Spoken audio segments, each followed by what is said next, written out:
Chair, I would like to thank you for the opportunity once again. Distinguished speakers, deputy speakers, and dear colleagues, climate justice is an imperative for our common future. The foundations of our societies, from food security, health, and education, to a functioning economy and democratic governance, are put in jeopardy by the climate crisis.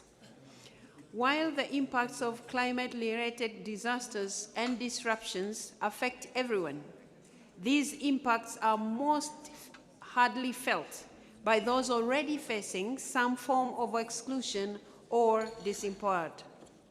As we witnessed firsthand during COVID-19 pandemic, women are disproportionately affected when it comes to crisis.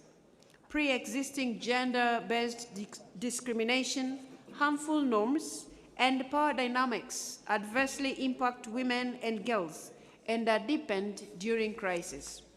For example, 1/3 of women work in agriculture globally. However, rural women only account for 15% of landowners globally and are more prone to food insecurity.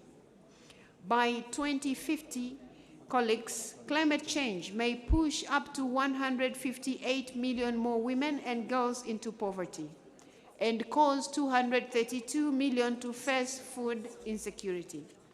Studies also show that environmental degradation is connected to increasing levels of gender-based violence arising from constraints in access to natural resources or displacement.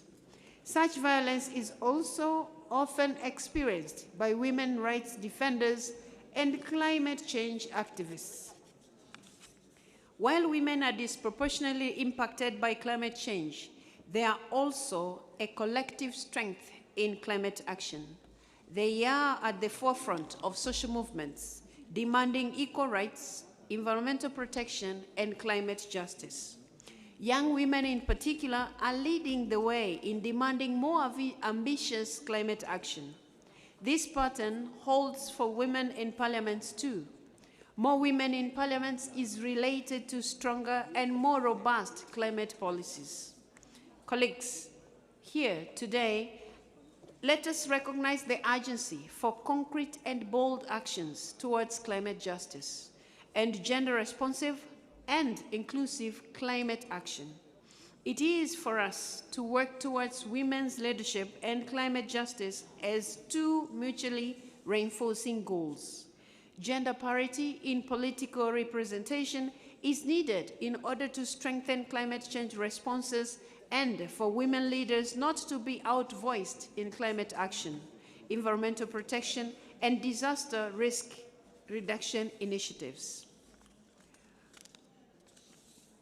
As decision makers, we can lead the way within our spheres of influence to break down existing barriers to climate justice and advance inclusive strategies that yield benefits for our planet and its people.